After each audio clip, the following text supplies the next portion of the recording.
दोस्तों, आप सभी का हमारे चैनल पर बहुत बहुत स्वागत है। दोस्तों, आज हम एक ऐसा क्रमांक लेकर आए हैं जो कि आपके जीवन में आपको चिंता मुक्त बनाने के लिए बहुत ही सहायता प्रदान करेगा। दोस्तों, हमें बचपन से सिखाया जाता है कि ऐसा काम करो कि कोई आपसे नाराज ना हो, सब आपसे खुश रहें। पर हकीकत की बात करें तो पूरी दुनिया को एक साथ खुश तो भगवान भी नहीं रख सकते। तो हम बचपन में जो सीखते हैं या हमें बचपन में जो बात सिखाई जाती है वो इतनी ज़्यादा जीवन में गूढ़ता से लेने की कोई आवश्यकता नहीं है। सबको खुश करने के लिए अगर हम निकल पड़ते हैं तो नतीजा यह होता है कि आपसे कोई भी खुश नहीं हो पाता और जीवन में आप ही असंतुष्ट हो जाते हैं। तो हमें क्यों सबको खुश करना है, इसकी कोई आवश्यकता हमें नहीं है और इसकी हमने कोई जिम्मेदारी भी नहीं उठा रखी है।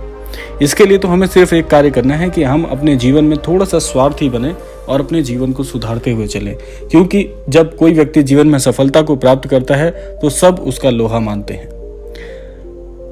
तो अब बात आती है कि हम पूरी दुनिया को खुश करने की कोशिश आखिर क्यों करते हैं। इसका पहला कारण जो हम समझ पा रहे हैं वह यह है कि हम दूसरों की नज़रों में अच्छा बनना चाहते हैं। हम वह व्यक्ति बनना चाहते हैं जिसकी ज़रूरत सबको हो, जो सबका प्यारा हो, जो दूसरों की ज़रूरतों को पूरी कर सकता हो। हमारी यही दबी इच्छाएं हमें खुश रखने की कोशिश के लिए प्रेरित करती है। दूसरा कारण है लोगों द्वारा अस्वीकृत किए जाने का डर। इंसान सामाजिक प्राणी है।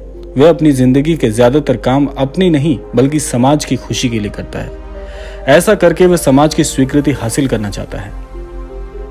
उसे कहीं ना कहीं यह लगता है कि अगर उसने अपने आसपास के लोगों को नाराज किया तो वो लोग उसका साथ छोड़ देंगे, वह नितांत अकेला रह जाएगा। इस चक्कर में वह अपने जीवन की सारी खुशियों को दांव पर रख के दूसरों को प्रसन्न करने की पूरी भरसक प्रयास करता है। पर देखा जाए तो यदि मैं आपको खुश नहीं कर सकता तो आप मुझे पसंद नहीं करोगे। इस तरह की सोच ही बुनियादी रूप से गलत है। तीसरा कारण क्या है? तीसरा कारण है हम में से ज्यादातर व्यक्ति अपने साथ हुए दुर्व्यवहार की छाया दूसरों पर नहीं पड़ने देना चाहते। आमतौर पर हमेशा आपस में लड़ते झगड़ते रहने वाले माता पिता के बच्चे दो प्रकार के या दो अभिन्न भाग होते हैं। वे कैसे? पहले या तो वो झगड़े में अपने माता पिता से 2 कदम आगे होंगे या दूसरे वे एकदम सज्जन होंगे। जो सज्जन बच्चे होते हैं वे दूसरों को खुश करने की कोशिश करते हैं। ऐसा इसलिए क्योंकि उन्होंने अपने जीवन का अनुभव यही सीखा है कि लड़ना झगड़ना बुरी बात है और बहस रोकने का सबसे अच्छा तरीका है कि लोगों को खुश कर लो। तो क्या है दूसरों को हमेशा खुश रखने के लिए जो परेशानियों को झेलना पड़ता है? देखिए, जीवन में आप एक ही कार्य कर सकते हैं। दूसरों को खुश करने के लिए या तो अपनी खुशियां दांव पे लगाइए, या अगर दूसरों को खुश रखने की पूरी जिम्मेदारी उठा ली है तो फिर अपने जीवन से कोई उम्मीद मत रखिए। ये कटु सत्य है। कई बार दूसरों को खुश रखने की कोशिश हमारी ही नहीं, सामने वाले के लिए भी मुसीबत बन जाती है। दरअसल जो लोग सबको खुश रखने का एक तरफा बीड़ा उठाए रहते हैं उन्हें सही मायने में पता ही नहीं होता कि असल में दूसरों को चाहिए क्या। कई बार उनके अच्छे बनने की कोशिश दूसरों के लिए परेशानी का सबब बन जाती है। हमें से ज्यादातर लोग गलती से यह मान लेते हैं कि लोगों को खुश करने वाला व्यवहार यह साबित करता है कि हम उदार हैं। लेकिन अगर आप इस बारे में सोचें तो लोगों को हमेशा खुश रखने की कोशिश निस्वार्थ नहीं होती। यह दरअसल काफी आत्म केंद्रित बात है। इसमें यह मान लिया जाता है कि हर व्यक्ति आपके हर कदम की परवाह करता है। इसमें यह भी मान लिया जाता है कि आपके हिसाब से आप में इस बात को नियंत्रित करने की योग्यता है कि दूसरे लोग कैसा महसूस करते हैं। यहाँ पर दूसरे लोगों की बात हो रही है। यदि आप दूसरों को खुश करने के लिए लगातार चीजें कर रहे हैं, उन्हें खुश करने का प्रयास कर रहे हैं और आपको लगता है कि लोग आपके प्रयासों की कद्र नहीं कर रहे, तो आपको बुरा लगना शुरू हो जाएगा। यह है इसमें परेशानी का सबब, इसका साइड इफेक्ट कह लीजिए या इसके अंदर की बुराई कह लीजिए, वो यही है। आपके मन में इस तरह के विचार आ जाएंगे, मैं तुम्हारे लिए कितना ज्यादा फिक्र करता हूं लेकिन तुम मेरे लिए कुछ करते ही नहीं। और मेरे लिए दरअसल बात यह होती है कि हम एक जैसी अपेक्षाएं रखते हैं कि जैसा मैं इसके साथ व्यवहार कर रहा हूं ऐसा ही मेरे साथ व्यवहार होना चाहिए। इसकी कोई गारंटी नहीं है। आपके रिश्तों में कड़वाहट घोल देगी ये बात। ये कहना गलत नहीं होगा कि लोगों को खुश करने की कोशिश से संबंध नष्ट भी हो जाते हैं।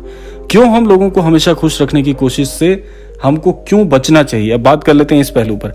सबसे पहली बात तो हर एक को खुश रखने की चिंता समय की बर्बादी है। आप इस बात को नियंत्रित नहीं कर सकते कि दूसरे लोग कैसा महसूस करते हैं। जब आप ये सोचने लगते हैं जितना ज्यादा समय लगाते हैं कि क्या लोग खुश होंगे, आपके पास उस समय के बारे में सोचने के लिए उतना ही कम समय रहेगा जो सचमुच मायने रखता है। आपको कभी ना कभी इस सच्चाई से रूबरू होना पड़ेगा कि लोगों को खुश करने वालों को उल्लू बनाकर दूसरे लोग अपना मतलब निकाल लेते हैं। यह बात सबसे जटिल है।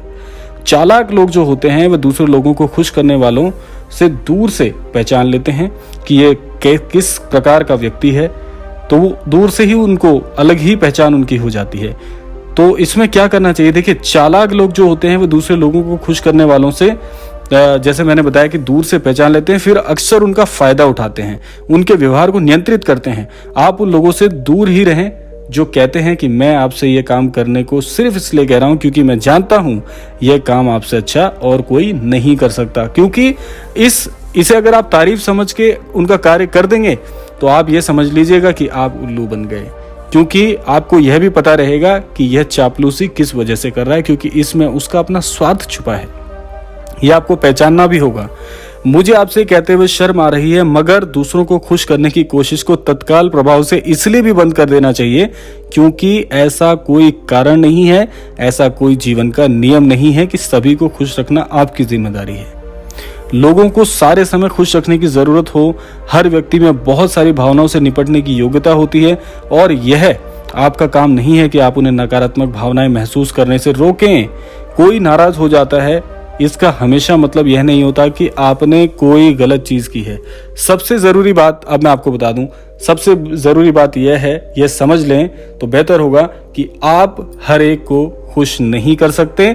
ये जीवन की एक असंभव बात है। हर व्यक्ति एक ही चीज से खुश हो। स्वीकार करे कि कुछ लोगों को खुश किया नहीं जा सकता और उन्हें खुश रखना आपका काम नहीं है।